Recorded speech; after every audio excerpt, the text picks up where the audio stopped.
on camera. Okay. Today is Monday, August the 14th, 2017, and my name is Ed Woods. I am a volunteer with Atlanta History Center. With me is Sue Verhoff. She's the Director of Oral History and Genealogy at the Atlanta History Center. We're here today to record the history of Rabbi Jeff Feinstein, who served in the Vietnam War.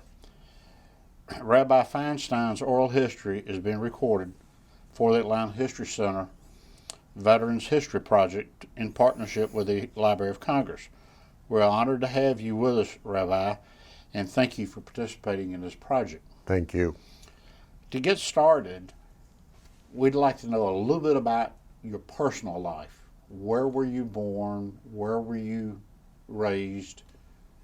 What put you in whatever branch of the service?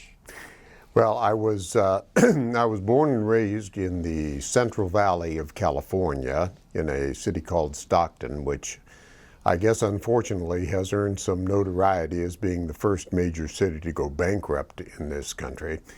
But I was raised in a Reform Jewish family. Stockton has still the oldest continually active Reform Jewish congregation west of the Mississippi, and had a very, very pleasant upbringing, upper middle class values. My father was in the furniture business, probably not surprising. You know, a lot of Jews were in the furniture business and clothing business.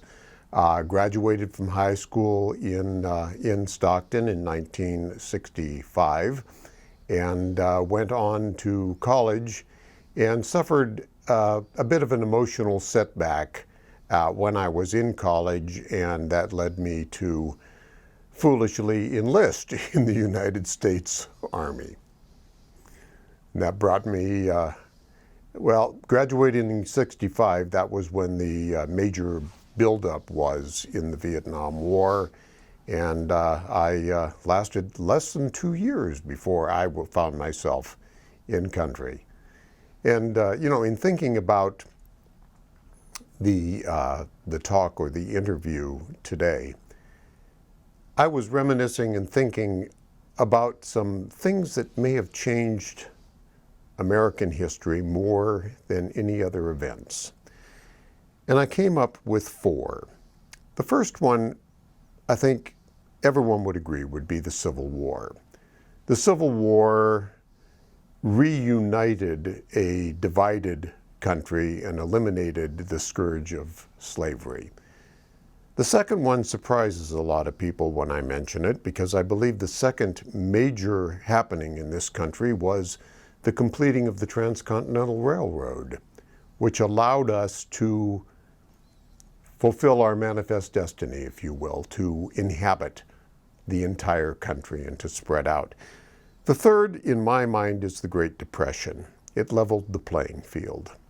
It brought everyone down to the same level and allowed everyone to start over again and build from there. And the fourth, at least in my mind, was Vietnam. Vietnam tore this country apart, and I'm not sure that rift has ever healed. It allowed people to see, probably for the first time, that we could challenge our government. For right or for wrong, we could stand up to the government, and we didn't have to accept what they were saying, and that gave rise to movements like free speech and the wonderful hippies that came along right after that. Well, I missed most of that because I was already in country in 1968. I actually enlisted with the promise that I wouldn't have to go to Vietnam. I've gained a little bit of savvy since then. I don't listen to what everyone says and take it without a grain of salt. But I went to the chaplain school in Fort Hamilton in Brooklyn, New York, and every other class had one Jewish chaplain's assistant. And the Jewish chaplain's assistant, 2 classes ahead of me, filled up the quota for Vietnam.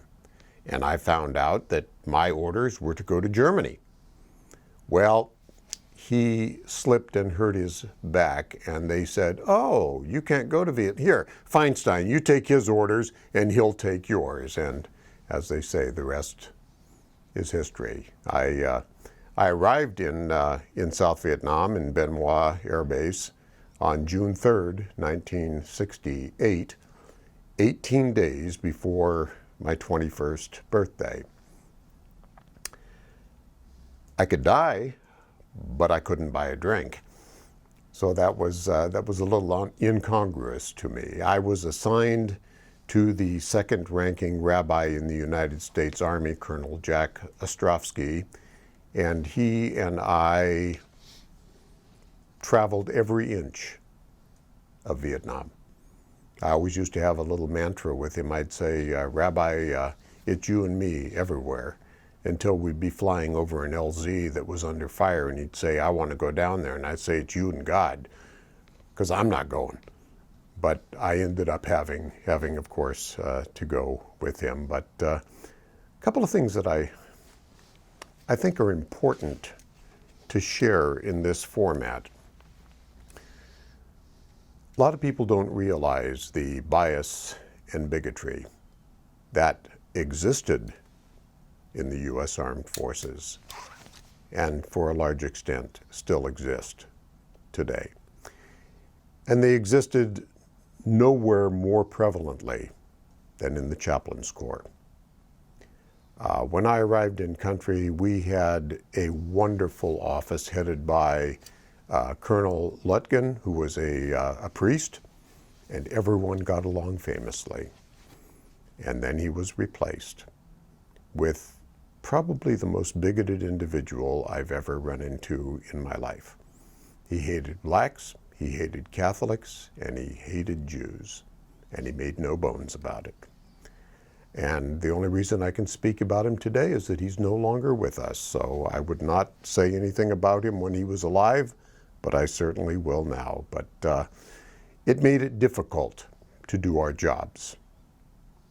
But that doesn't mean we didn't have some good times when we were there. You know, they say you don't remember the bad times, you only remember the good times. I used to be invited to speak to a Jewish junior high school in Cincinnati when I was living there.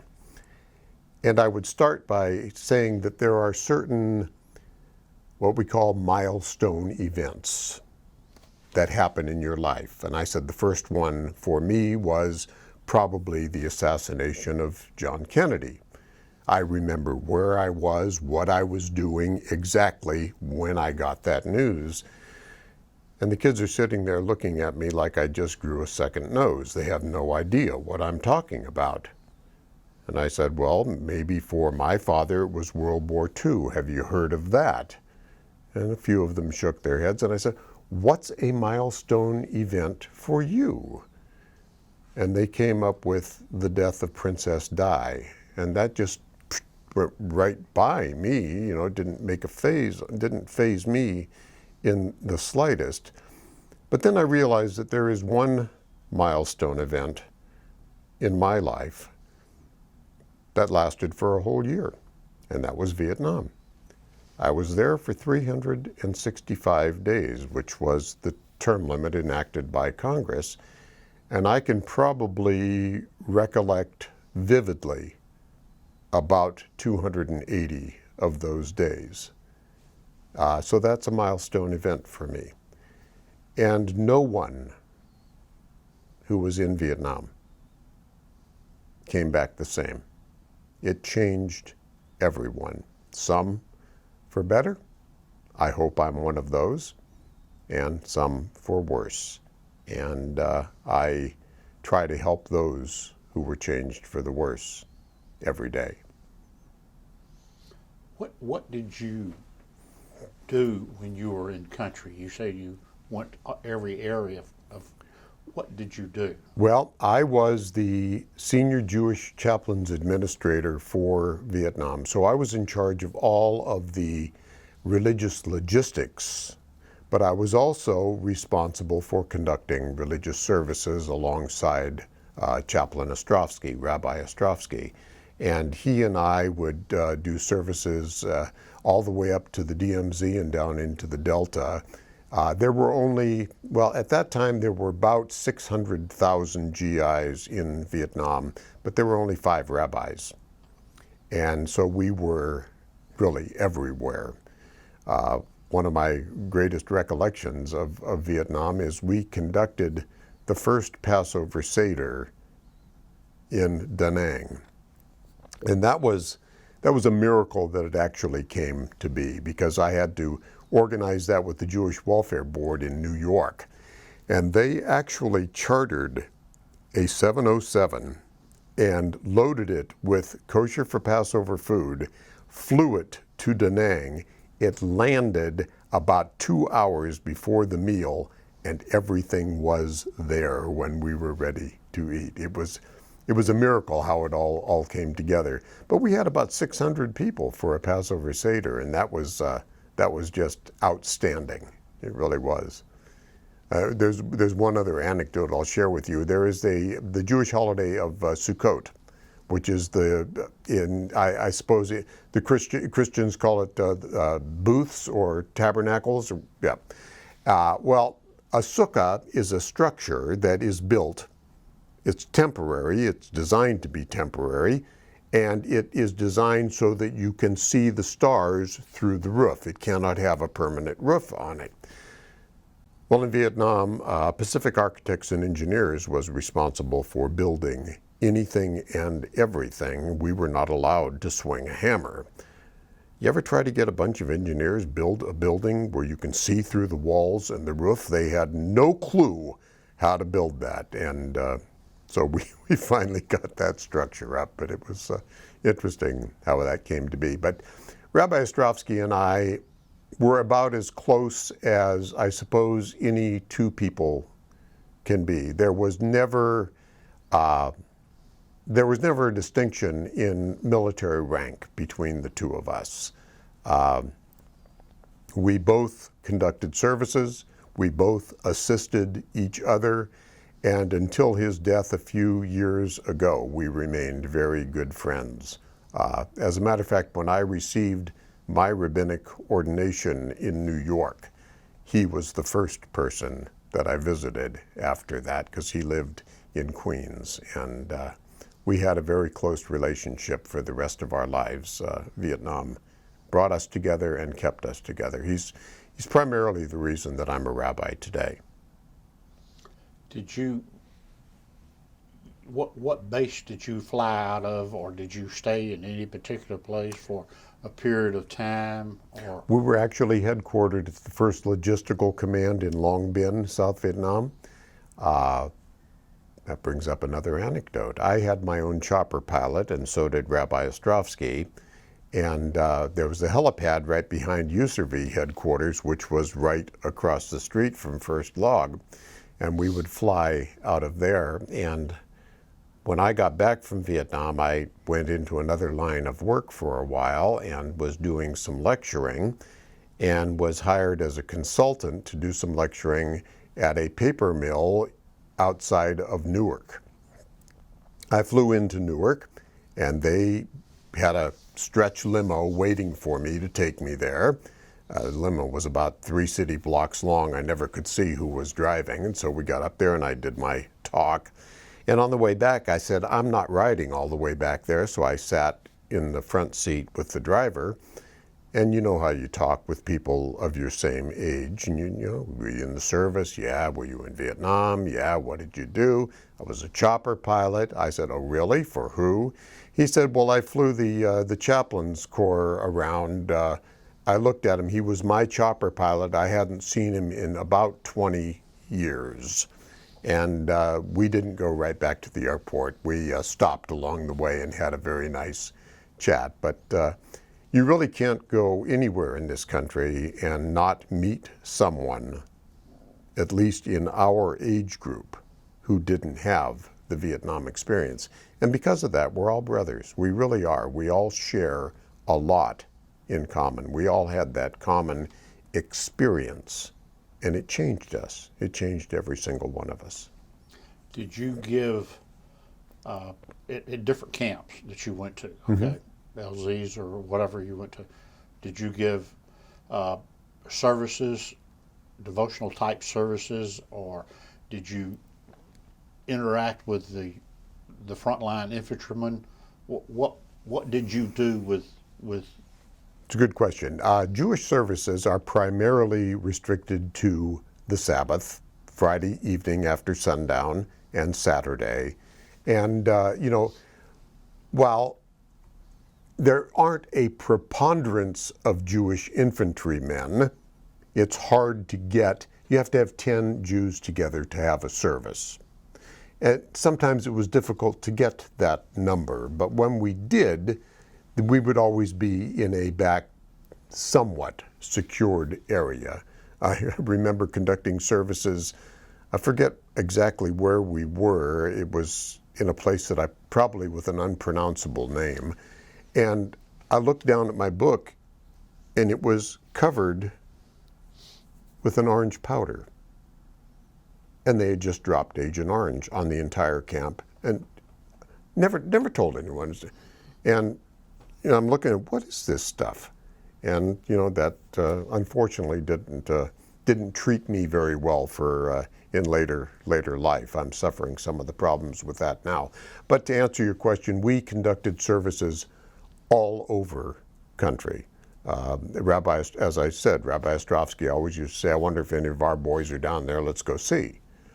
And of course, the judge advocates group and the medical corps, there's a great preponderance of Jewish lawyers and doctors, as I'm sure you're aware. And so there was a great preponderance of worshipers when we would go to Da Nang and we would go to the headquarters complexes there, or we would go into Saigon. There was a big concentration of Jewish personnel there. So that was more, more people in those places. But we were all over.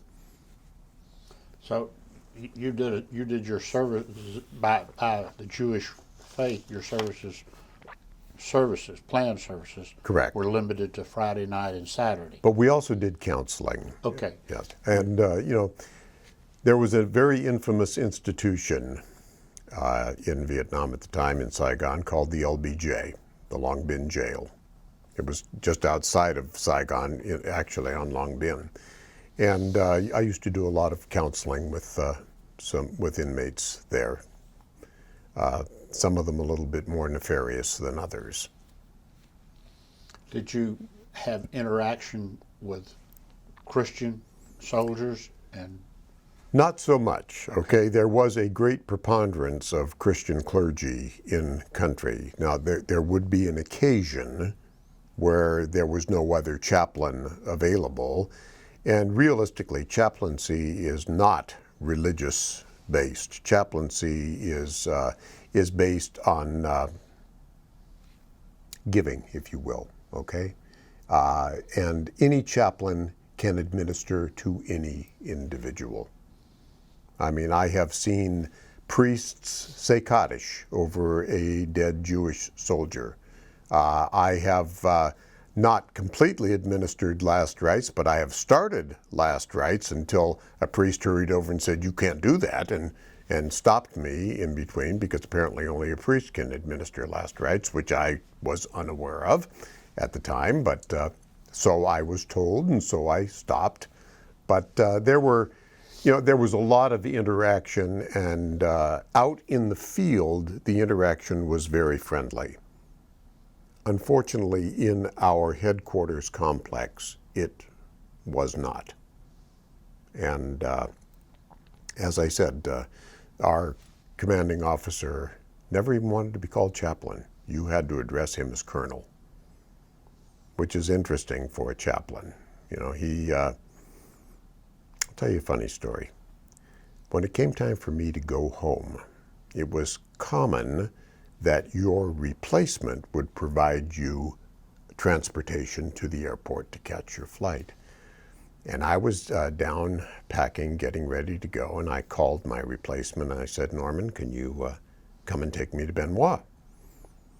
Well, unbeknownst to me, Colonel Rowland decided that he was going to listen in on conversations. He never told me when he was monitoring conversations, but I heard his voice on the other end of the line say, "I don't care how you get to Benoit, you can walk." Well, I'd never spoken back to a full-bird colonel before, but I said, what the heck, I'm going home. I said, "Colonel, I have your Jeep. If you ever want to see it again, I guess you better have someone show up at Benoit to get the keys." And there was another Jeep and 2 drivers there meeting me at Benoit to drive the Jeep back. But, you know, there were things that happened that shouldn't have. We were fighting an enemy. We shouldn't have been fighting each other. But when I told you the story about Da Nang and the Passover Seder, Rabbi Ostrovsky and I had a couple of hours off before we had to prepare for the meal, and he said, "I want to go swimming in the South China Sea." Not a safe place to swim. The undertow is ferocious. Well, all of a sudden, I looked up from the beach, and he's headed out to open water at a fast trot, and he can't overcome the undertow.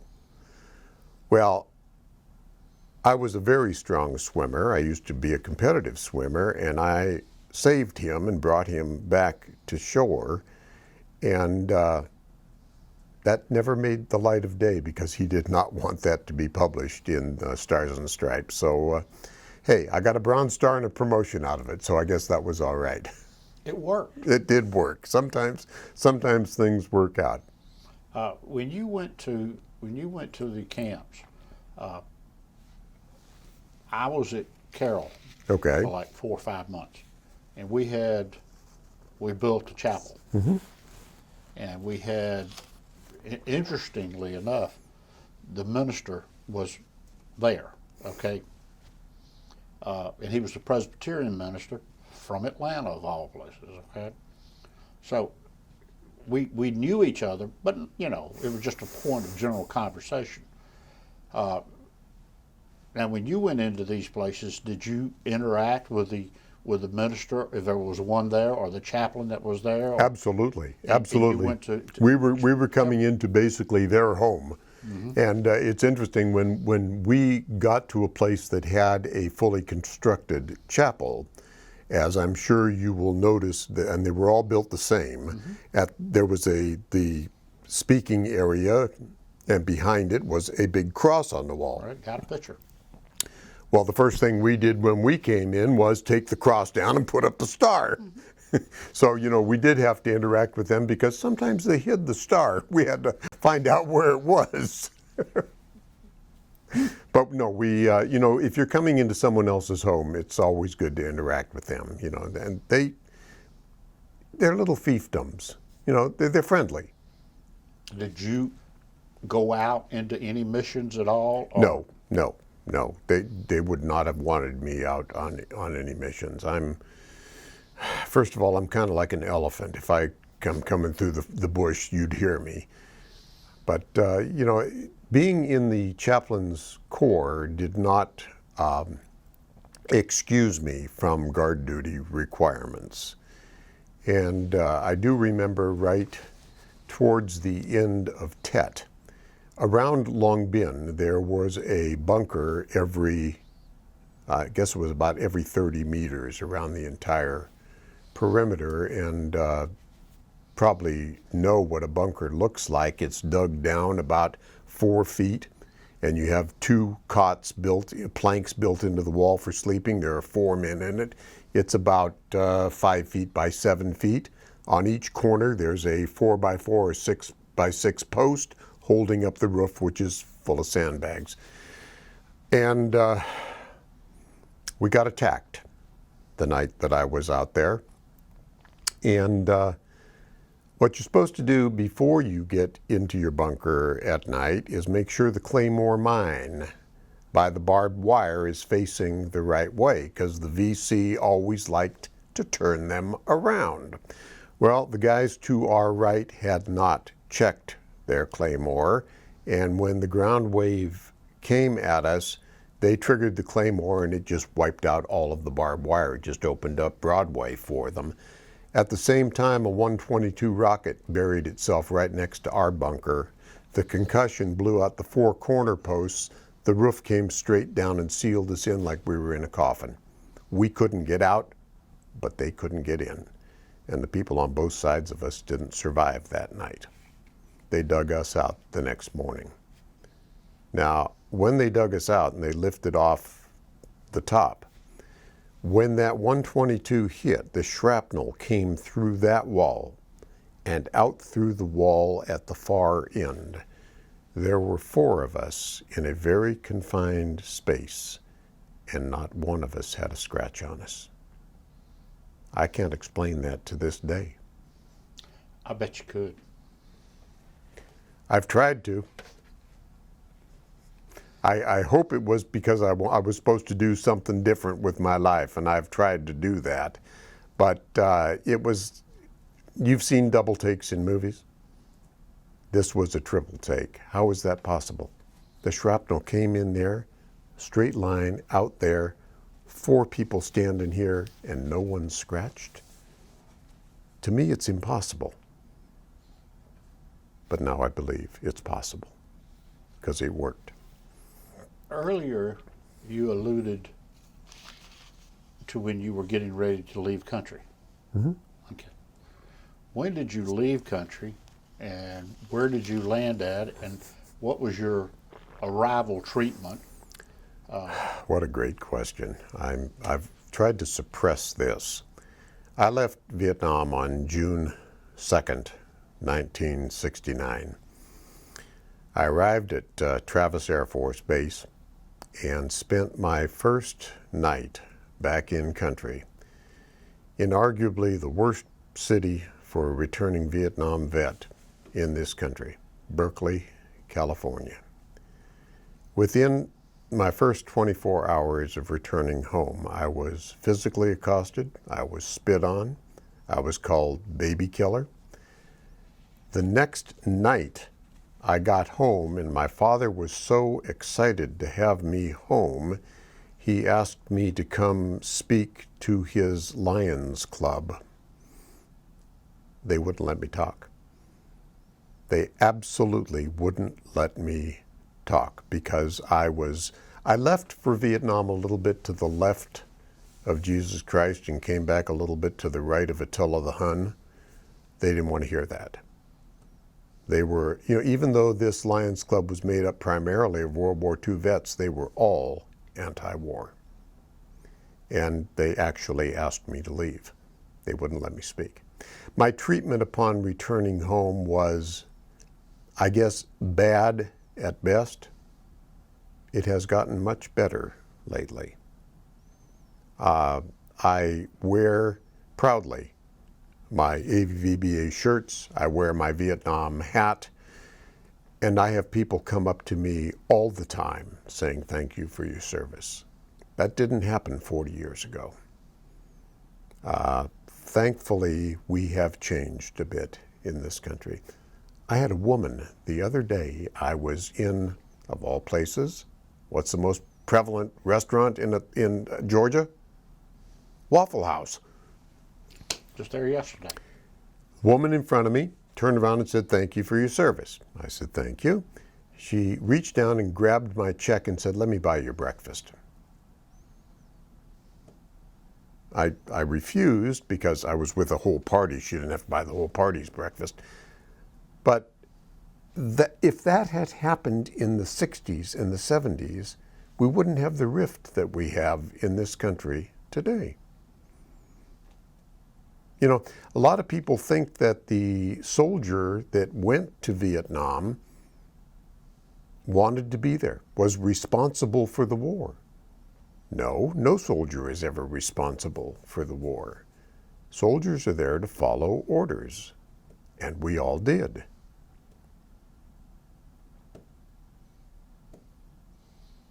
Now, after you got here and you landed at Berkeley, what followed after that? Well, what followed after that is that I went home to Stockton, and tried to go back to school. It really was not appropriate for me at that time because school was so uber liberal at that time, I just didn't fit in. I finally found my niche at the University of the Pacific, which is also in Stockton.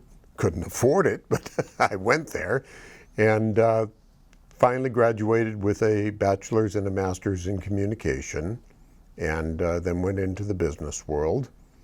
And then after chasing dollars for a number of years, said that's just not where I'm happy. That's not what I want to do. And so I went to seminary and became a rabbi. And now my congregation isn't happy, but that's a different story.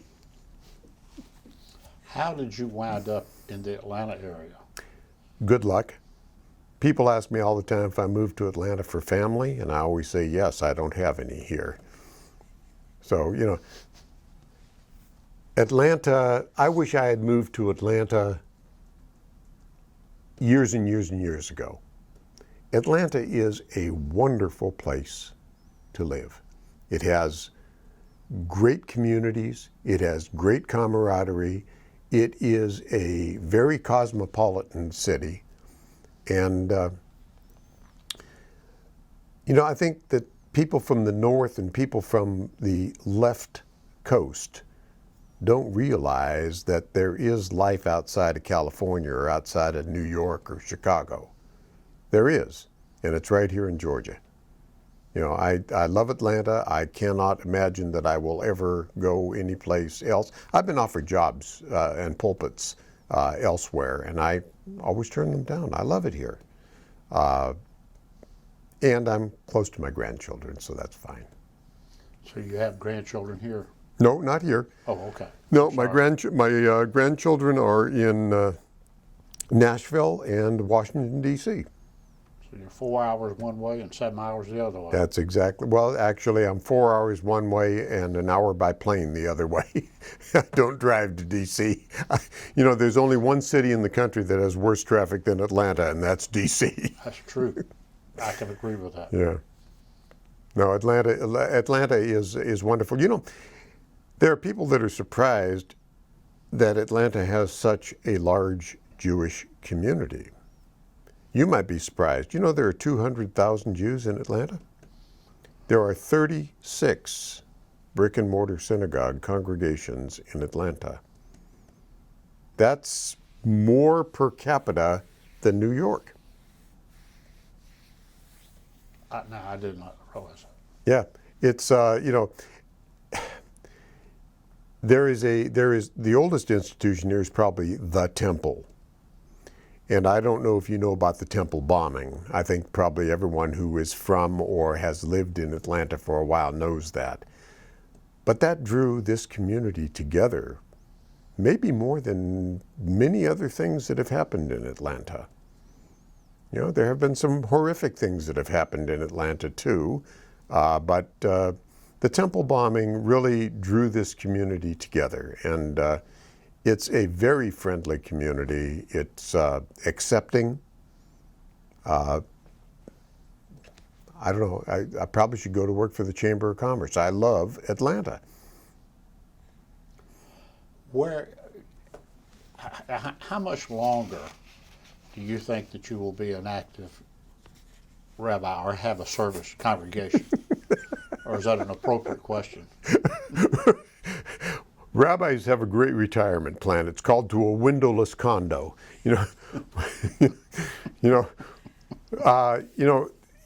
Probably the most difficult thing to do is get a rabbi off the pulpit. We don't like to step down. We'll stand up there and we'll conduct services for as long as we can have people in front of us.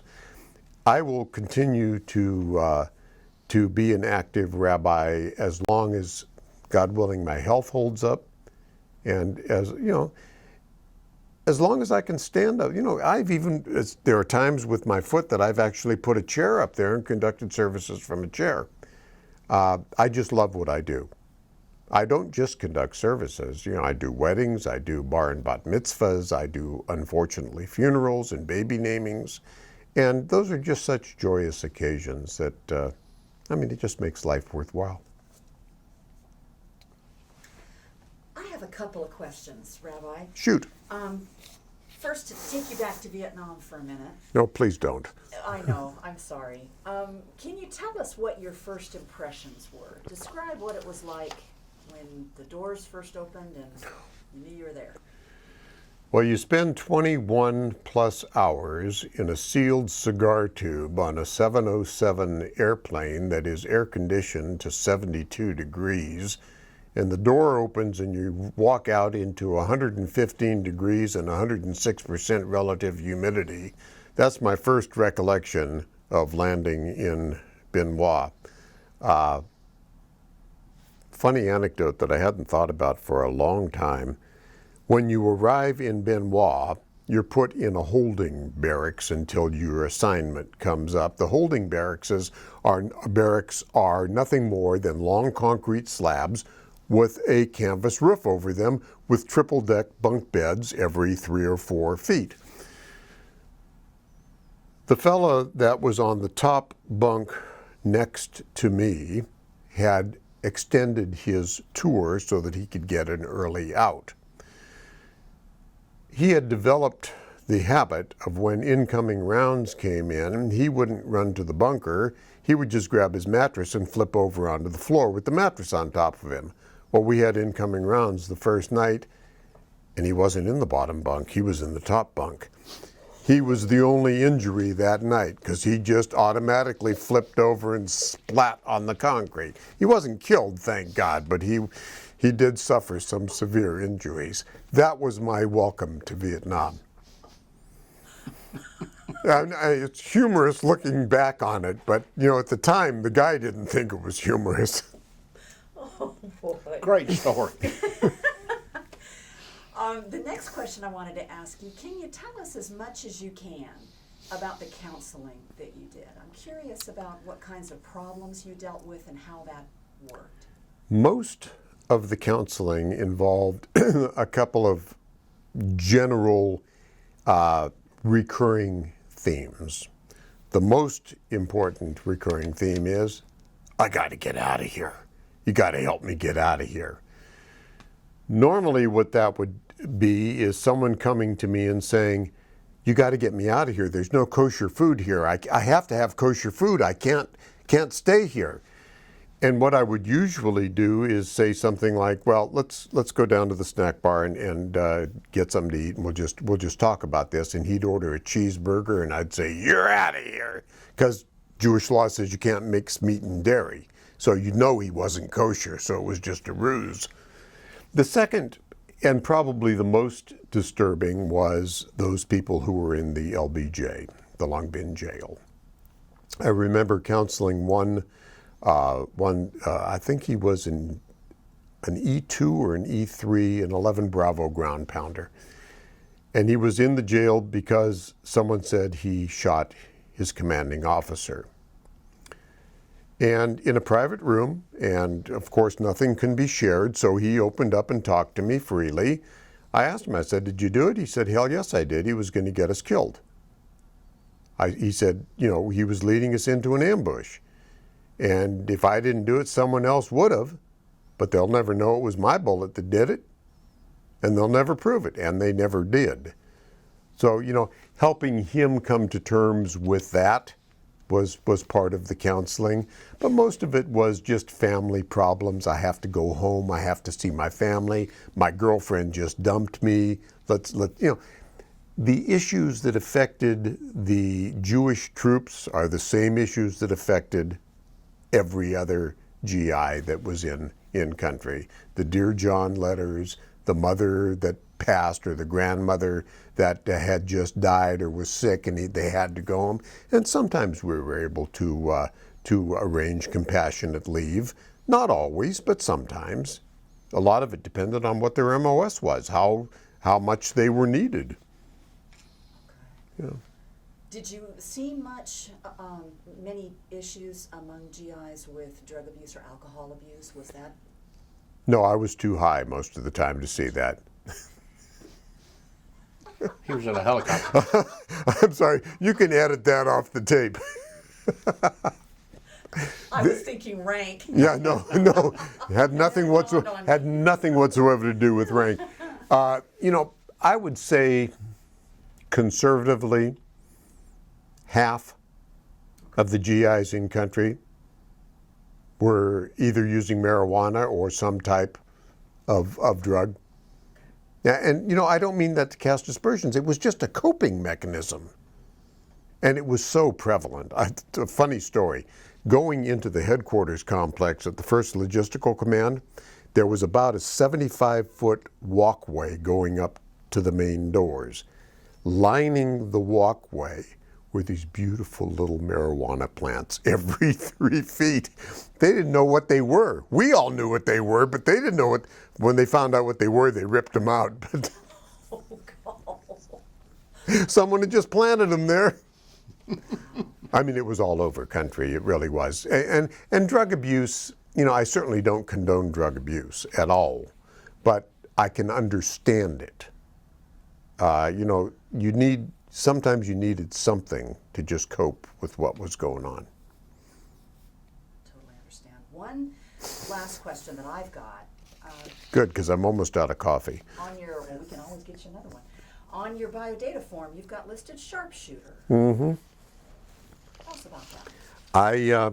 I hesitated to actually use my skills when I was in basic training because I didn't know what that would do to my future assignment. But I was always pretty good with a rifle, and I actually had I got the medal for highest in the battalion.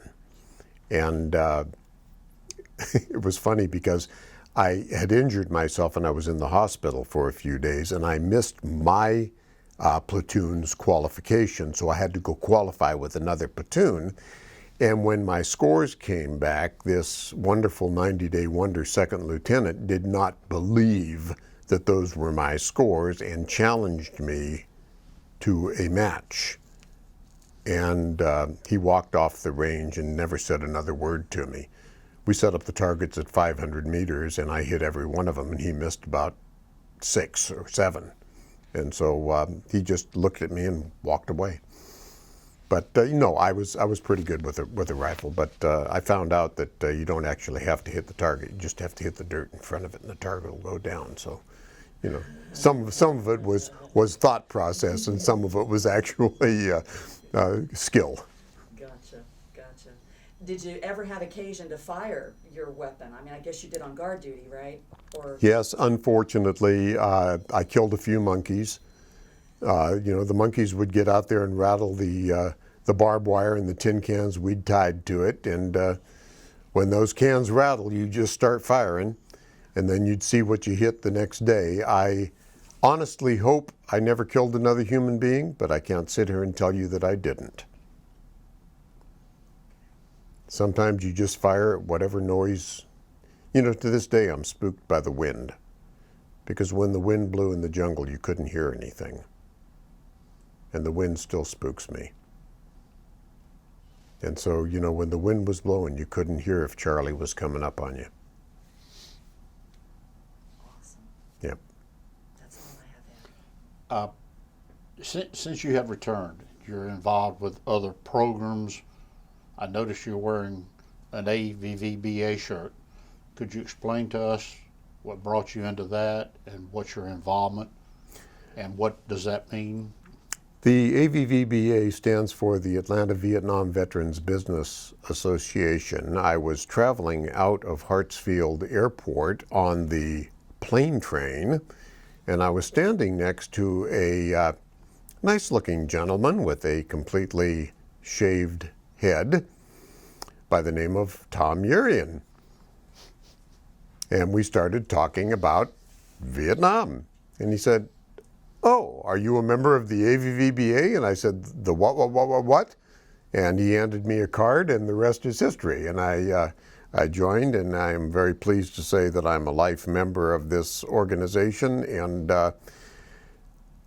very much enjoy doing some chaplain duties there by giving invocations, etc. And I am part of the Speakers Bureau as well, and I love doing that. This organization, anyone who is a Vietnam veteran in Atlanta who is not a member of the AVVBA should seriously consider at least coming to a meeting. And if you come to one, you will join. It's a great group.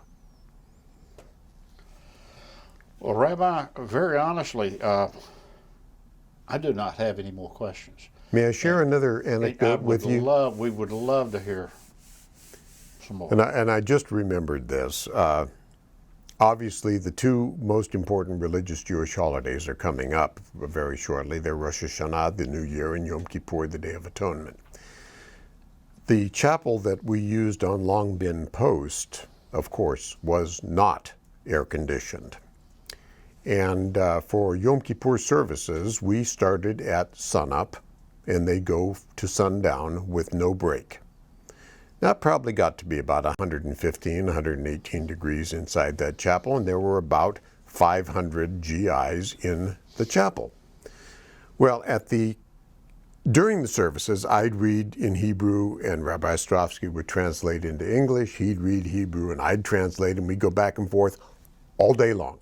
Now, Yom Kippur is a day of complete abstinence. No food, no water, nothing, complete fast. Well, as you can imagine, by the end of the day, it felt like the Prussian army had been marching through my mouth. I couldn't spit to save my soul. But the last thing that is done on Yom Kippur, we have a ram's horn called a shofar, and you have to blow a long blast on the shofar to end the service. Well, I picked up the shofar, and Rabbi Ostrovsky gave the call to Ki Agadolah, and I put that ram's horn to my mouth, and I swear dust came out of the end. There wasn't a sound. Now, I've got 1,000 eyes looking at me. They can't leave until I make a peep on that horn. And I know they're starting to charge the pulpit, and I'm going, oh, come on, please, God, give me some spit. And I finally made a beep. It was the loudest noise I've ever heard. It was probably the worst shofar blast ever blown, but it still rings in my ears, and that was enough. And services were over. See what I said? You only remember the good things. Rabbi, I have to tell you, I've thoroughly enjoyed this interview. Thank you. And I've been enlightened. I've learned a lot. And I'll ask you one more time, do you have anything else to say? Well, probably, but not right now. We'll leave it. Well, I want to tell you, I want to thank you as a volunteer with Atlanta History Center, and for Sue Verhoff. We appreciate you taking the time out of your day to giving us this interview. And I appreciate the opportunity to be part of this project. Thank you. Thank you for your service, and welcome home. Thank you. And we're almost off.